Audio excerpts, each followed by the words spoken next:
L'Église catholique romaine a toujours eu tendance à occulter les phénomènes qui touchent à l'exorcisme.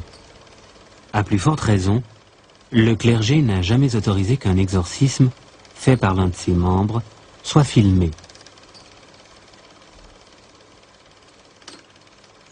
Pour la première fois, une séance d'un grand exorcisme, pratiquée par un exorciste officiel, le Père Mathieu, a fait l'objet d'un document filmé. Ce document exceptionnel illustre un cas de possession démoniaque. Témoignage du docteur Sanchez, 47 ans. A assisté à plusieurs grands exorcismes du Père Mathieu. Lui seul a été autorisé à réaliser ce document. J'ai tourné ce film pour témoigner de l'existence réelle de Satan. Pour témoigner d'une manière irréfutable. Au moment même où la plupart des gens, et malheureusement particulièrement le clergé, pensent que les exorcismes, que la possession démoniaque sont des choses d'un autre temps. Eh bien, ce n'est pas vrai. C'est d'actualité et au moment même où je vous parle, il y a un plus grand nombre de possédés qu'il n'y en a jamais eu. Malheureusement, la plupart des gens actuellement, compte tenu du contexte ecclésiastique dans lequel nous vivons, ne croient plus à l'enfer et ils ont bien tort. Et leur montrer un document que j'ai vécu, auquel j'ai assisté, qui m'a douloureusement touché parce qu'il s'agit d'un ami, était une chose unique. Ce n'est pas un montage, ce n'est pas une invention, c'est un fait que j'ai vécu tous les jours pendant plusieurs années, et c'est la raison pour laquelle j'ai voulu le filmer, afin d'en donner témoignage à tous les gens qui auront la chance, et je dirais même mieux, la grâce de le voir. Voilà pourquoi j'ai voulu, entre autres choses, tourner ce film. Animo tutus et corpore. Tu pectoris sus interna custodias, tu viscera regas, tu cor confirmes. Salve Regina, Mater Misericordiae, Vita Dulcedo, Espes. Voyez-vous, cet homme est arrivé, il avait 50 et quelques années. Il ne pratiquait pas, puisqu'il faisait de la magie depuis l'âge de 6 ans. Et il a fait tout le mal qu'on peut faire quand on n'est pas chrétien. Eh bien, cet homme, il a vu toutes les messes de la création parce qu'il s'est converti, et à partir de sa conversion, il avait mal dans le ventre. À l'absolution de ses fautes, il a pris mal dans le ventre. Alors il a vu tous les médecins qu'il a pu, et finalement on lui a dit, mais écoutez, il faut voir un prêtre, il a fait autrement. Alors, il a obtempéré, n'est-ce pas? Il a cherché, et puis alors on lui a dit, mais prenez la direction de Besançon. Il est venu. Voilà.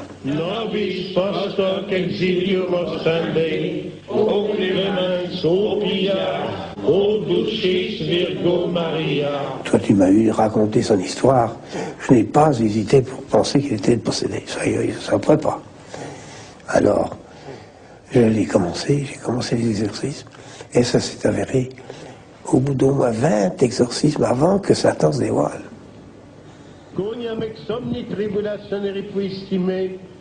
Et alors, quand il s'est dévoilé, ben, c'était la bagarre. Et la bagarre avec des témoins, avec tout ce qu'il fallait, quoi. Mais c'était épouvantable.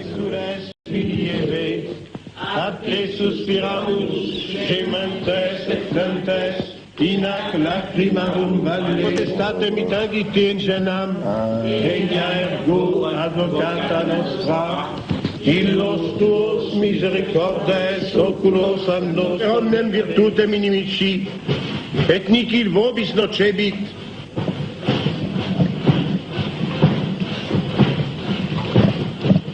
Verum tamen in hoc nolite gaudere, quia spiritus vobis subliciuntur, gaudete autem con nomina vestra scripta sunt in celis. Imperatibi Fides sanctorum apostolorum Petri et Pauli, et ceterorum sanctorum, imperatibi martyrum sanguis, imperatibi continentia confessorum, exorcismo. On me demande parfois pourquoi je parle latin.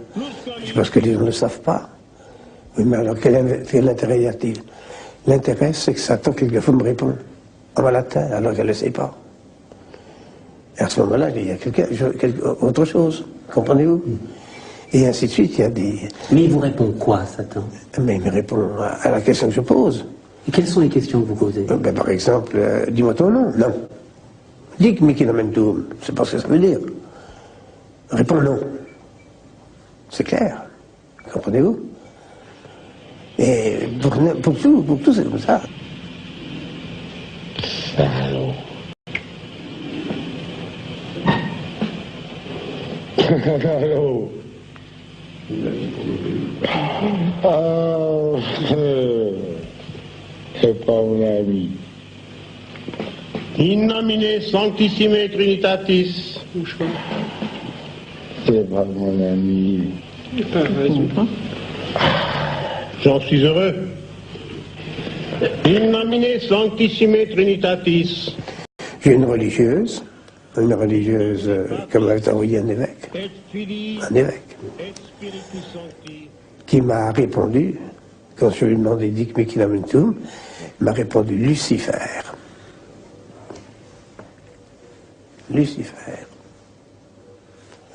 Je vous assure qu'à ce moment-là, on a un petit frisson dans le dos. Parce qu'évidemment, on ne s'attaque par conséquent au patron. Mais c'est pas rigolo. Ça fait peur? C'est-à-dire qu'on sait, on est dans la sécurité parce que, malgré tout, nous savons que l'Église nous donne tout ce qu'il nous faut, n'est-ce pas? Mais malgré tout, c'est quand on manie ces armes-là contre un ennemi qu'on ne voit pas. On l'entend quelquefois, bien sûr.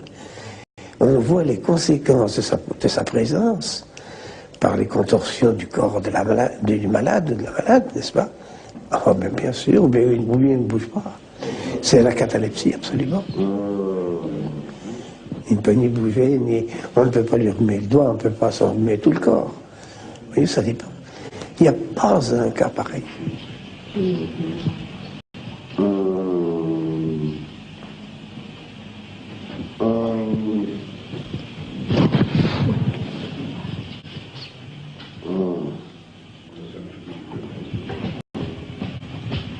Venez maintenant sous les en face des genoux, de l'autre côté des genoux, pour voir si les jambes plient.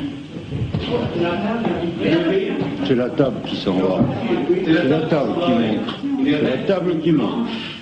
J'ai pu observer par ailleurs, toujours pendant ces exorcismes-là, que des modifications corporelles se produisaient. Par exemple, les muscles n'étaient plus des muscles, c'était de la pierre. Je n'enlève qu'un à la fois et les deux qui viennent ensemble.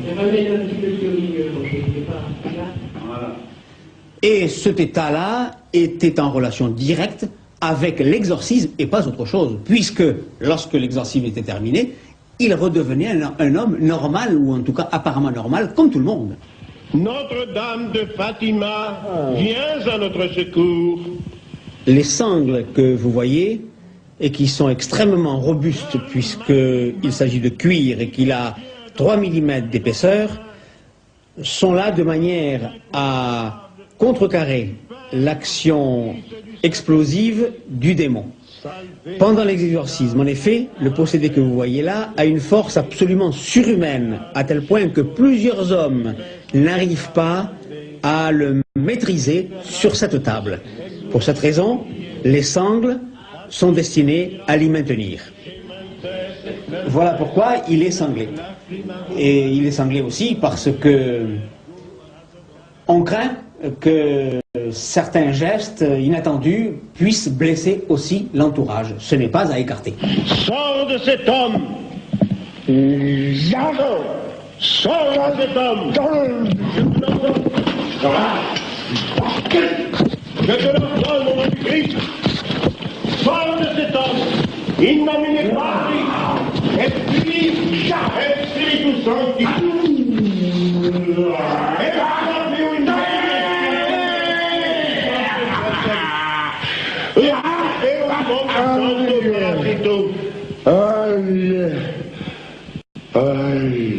Dieu, délivre André. Accorde à tes enfants cette grande grâce pour leur montrer combien tu peux être aimé comme un frère avec nos cœurs d'enfants. Père, exauce-nous. Je peux vous assurer que je ne me doutais pas un instant des ruses extraordinaires qu'utilisait le diable pour arriver à ses fins. Salve Regina. Et il ne faut pas croire, en voyant ces images, qu'il s'agit du possédé lui-même. Le possédé est absolument inconscient. Il ignore tout ce qui se passe, il est parfaitement inconscient. Son corps qui devient comme de la pierre, qui pèse des tonnes, les grimaces qu'il fait, ses yeux injectés, ses rictus, ces crachats qu'il envoie au visage des prêtres, il est absolument inconscient de tout cela. Et c'est le diable qui le fait en se servant du corps du possédé. Par conséquent, le corps du possédé est entièrement sous sa domination et s'exprime à la place du diable. Et d'ailleurs, pendant les exorcismes, je peux vous assurer que les gens qui l'entourent ont peur. Le seul qui n'a pas peur, c'est le Père Mathieu. Alors pourtant qu'il voit à travers ses yeux, pendant l'exorcisme, les flammes de l'enfer. Ce n'est pas une image, il le voit vraiment comme s'il y était. Terreur des démons. Terreur des démons. Notre-Dame du Rosaire, délivrez votre enfant.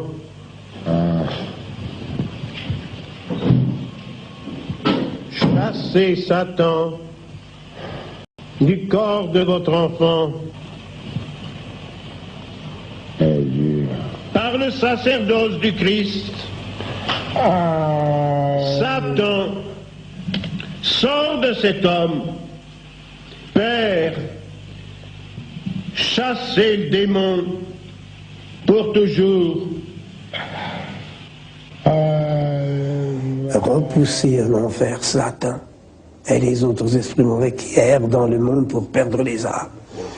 Pendant un siècle, on a récité cette prière de la part de l'Église. Et on l'a supprimée. Pourquoi?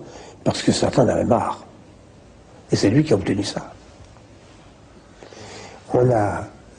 Satan s'est arrangé pour pouvoir faire disparaître toute lutte, toute résistance contre lui.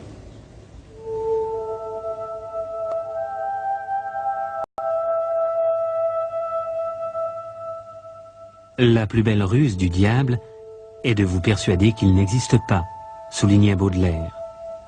Mais à la fin du XXe siècle, peut-on encore croire au diable? Une question d'actualité, à un moment où l'on assiste à un regain d'intérêt pour les sciences occultes et la parapsychologie.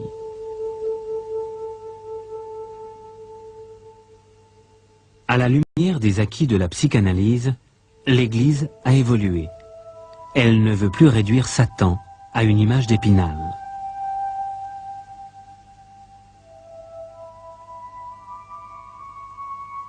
Pourtant, l'Église catholique continue à nommer secrètement des exorcistes officiels, même s'ils sont de moins en moins nombreux. Parce qu'on ne veut pas faire du mal à Satan. Ou plus exactement, on n'y croit plus. Alors on ne se bat pas contre celui qu'on ne connaît pas. C'est pas possible ça. C'est peut-être pour ça qu'il fait tant de mal. Oui. Et vous, Père Mathieu, vous l'avez rencontré, Satan? Oui, je peux le dire. Je peux le dire. Quelle impression ça fait? Ça ne fait pas rire. Mais d'un autre côté, il ne faut pas avoir peur. Car un enfant qui ne quitte pas sa mère peut être défendu par elle comme si c'était une lionne qui défend son petit. la Sainte Vierge défend son enfant. Dans l'exorcisme, si on est en règle, on ne doit pas avoir peur, on ne peut pas avoir peur, car tout de même, il y a l'amour divin entre Satan et l'enfant que nous sommes. Les anges.